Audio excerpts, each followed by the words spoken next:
Welcome, kindred spirits, to a place of positivity, passion, and purpose. Thank you for choosing our video on Constance Stokes. Sit back, relax, and enjoy the ride. Constance Stokes and Parkin, 22 February 1906 – 14 July 1991, was an Australian modernist painter who worked in Victoria. She trained at the National Gallery of Victoria Art School until 1929, winning a scholarship to continue her study at London's Royal Academy of Arts. Although Stokes painted few works in the Rs, her paintings and drawings were exhibited from the Rs onwards.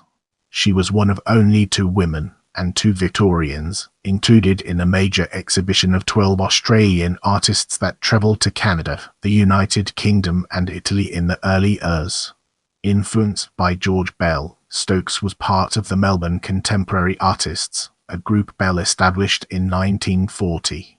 Her works continued to be well regarded for many years after the group's formation, in contrast to those by many of her Victorian modernist colleagues, with favourable reviews from critics such as Sir Philip Hendy in the United Kingdom and Bernard William Smith in Australia.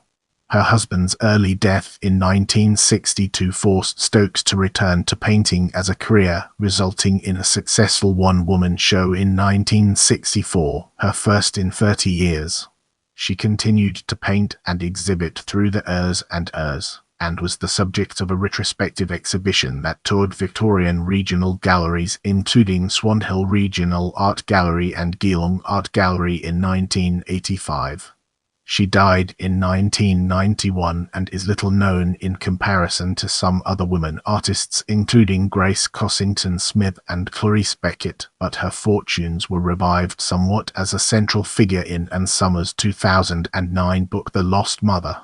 Her art is represented in most major Australian galleries, including the National Gallery of Australia and the National Gallery of Victoria. The Art Gallery of New South Wales is the only significant Australian collecting institution not to hold one of her works. In this segment, we'll be unraveling the complexities of early life and training and exploring its multifaceted nature. Constance Parkin was born in 1906 in the hamlet of Meeram, Nearn Hill in Western Victoria. The family moved to Melbourne in 1920, where she completed her schooling at Genotsono Convent in the suburb of Kew. Constance was short, just under 5 feet tall, and had dark hair. She trained between 1925 and 1929 at the National Gallery of Victoria Art School in Melbourne. Over the summer the gallery held a competition for its students, who were asked to paint holiday subjects. Constance won the prize for a landscape. The competition was judged by artist George Bell, who would have a continuing influence over her artistic career. In 1930, Stokes was among artists who exhibited at a Melbourne gallery, the Athenaeum. Her painting, Portrait of Mrs. W. Mortal, was one of only 2 to draw praise from prominent member of the Heidelberg School, Arthur Streeton, who described the work as a rare attraction that was liquid and luminous. At the end of her studies, Stokes won the National Gallery of Victoria Art School's prestigious National Gallery Travelling Scholarship, which allowed her to continue her training at the Royal Academy of Arts in London. In addition to her education at the Royal Academy, she studied under the French Cubist painter and sculptor André Haute in Paris in 1932. The following year she returned to Australia, where she married businessman Eric Stokes. The family settled in Collins Street, Melbourne, and Stokes had 3 children between 1937 and 1942. In later years, Stokes had a studio in the family home in Turok, a modernist house designed by architect Edward Bilson. As we enter this new phase, let's navigate the complexities of early career, 1934 to 1952, and discover its practical applications. Stokes returned from a European honeymoon in 1934, but she produced few works in the years immediately following. Although the Collins Street apartment had become a full-time studio for Stokes, only 2 paintings and 2 sketches from the period are known. The most notable is The Village, influenced, according to Stokes' own account, by the post-impressionist and portraitist Augustus John. This work was hung in the inaugural exhibition of the Contemporary Art Society, held at the National Gallery of Victoria.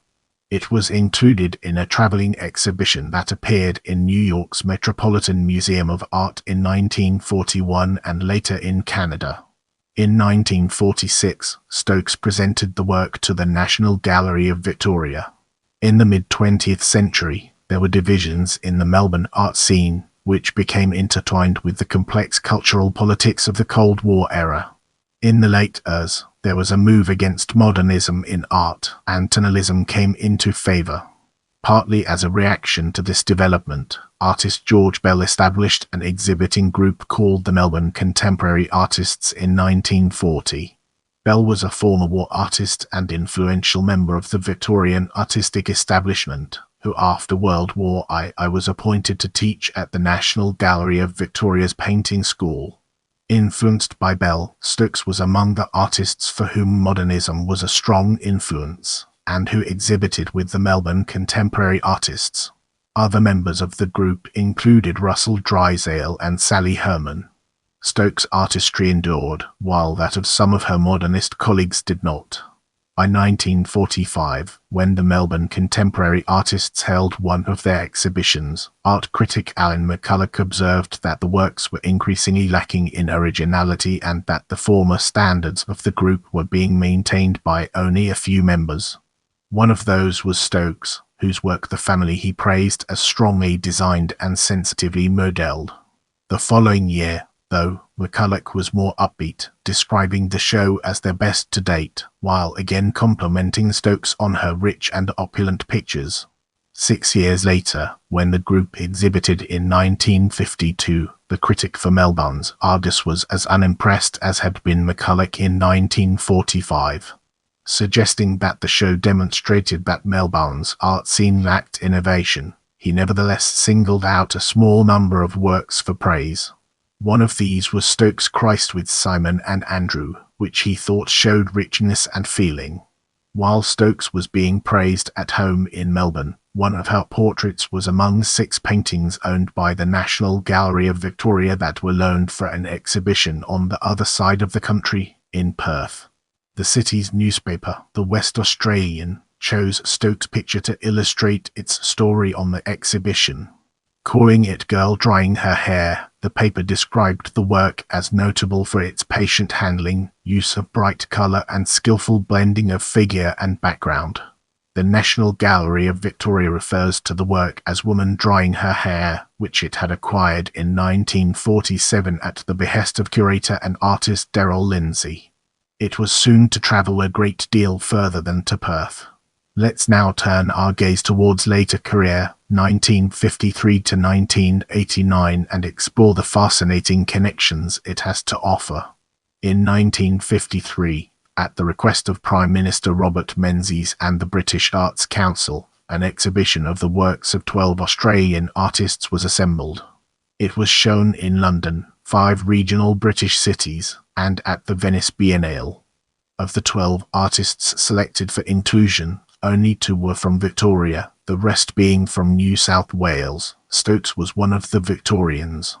Her 3 works, including Woman Drying Her Hair, hung alongside those of Australia's most prominent mid-20th century artists, including Arthur Boyd, Russell Drysdale, William Dobell, Sidney Nolan, Lloyd Rees, Donald Friend and Frank Hinder.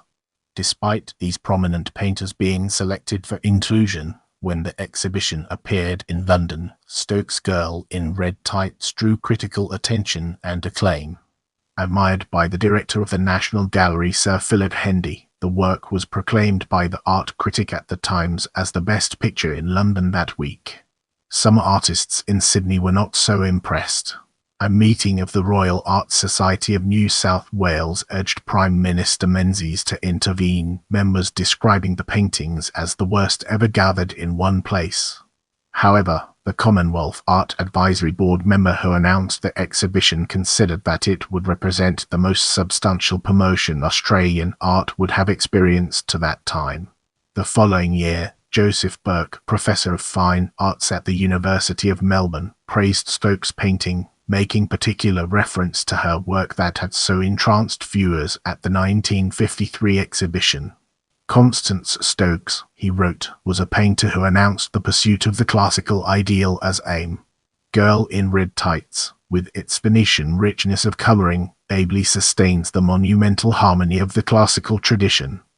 Religious subjects appear regularly in Stokes' paintings. One such work, The Baptism, is in the collection of the National Gallery of Victoria. Despite her recurring attention to such subjects, however, the artist entered the Blake Prize for Religious Art only once, in 1953. Esmond George, critic at Adelaide newspaper The Mail, admired the unidentified work as having a strong art interest. Stokes' interest in the prize was not so strong as to prompt her to enter again. She told an interviewer that abstract painting took over. Eric Stokes died unexpectedly in 1962, an experience which left Constance bereft. A long-time friend said that she never really recovered. Faced with a substantial mortgage to service, and encouraged by Phil Waterhouse, Stokes returned to work toward a solo show at Leveson Street Gallery. On 29 November 1964, the exhibition of over 40 works opened, was favourably reviewed and sold well, so that Stokes received 4,000 guineas.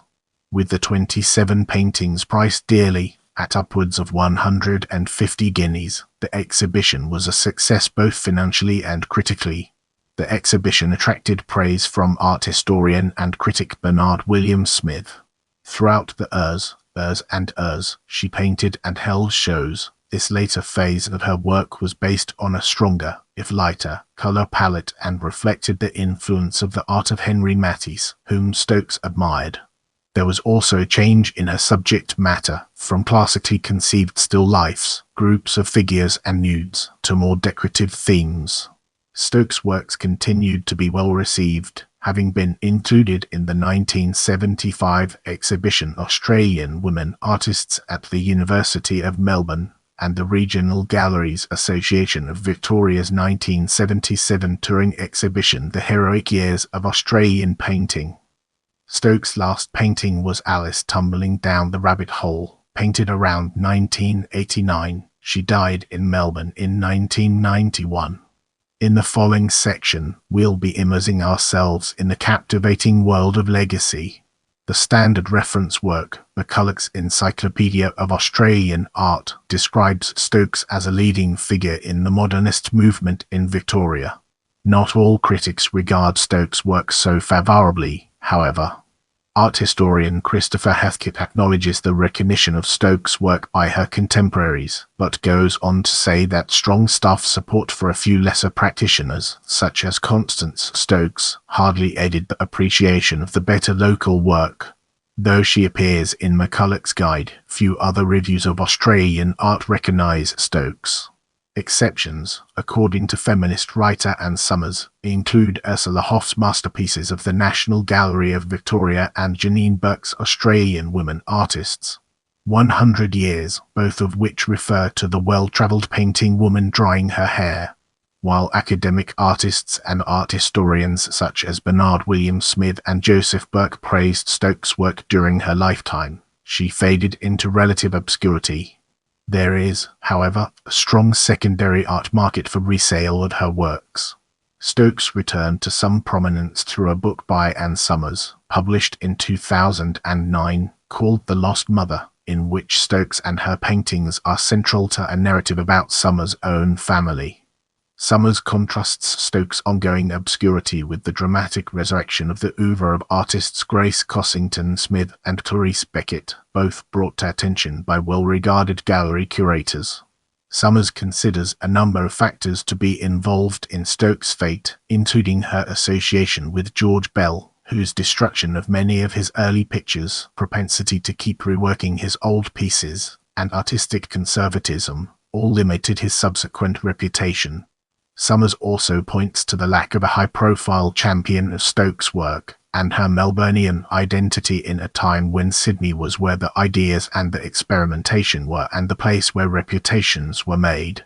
Historian Helen Topless takes a slightly different view, emphasizing that Stokes was deflected from her career by raising a family. A retrospective exhibition of Stokes' paintings toured Victorian regional galleries including Swan Hill Regional Gallery and Geelong Art Gallery in 1985. The next year, an exhibition of her work toured several state galleries and the S.H. Irvine Gallery in Sydney. In 1992, her works were displayed in the National Gallery of Victoria's exhibition Classical Modernism, the George Bell Circle, while in 1993 the same gallery curated an exhibition of her paintings and drawings. Most major Australian collections hold works by Stokes. The Village is one of 13 in the collection of the National Gallery of Victoria. Closely associated with Victoria, and in particular the cultural milieu of Melbourne, Stokes is well represented in the galleries of that state. These include the Ballarat Fine Art Gallery, Benalla Art Gallery, Geelong Art Gallery, Mornington Peninsula Regional Gallery, and Swan Hill Regional Gallery. Other public galleries holding works by Stokes include the National Gallery of Australia, the Art Gallery of South Australia, the Museum and Art Gallery of the Northern Territory, and the Queensland Art Gallery. The Art Gallery of New South Wales is alone among the major Australian institutions in not holding any of her paintings or drawings. Leave a comment below and let me know what you thought of this video.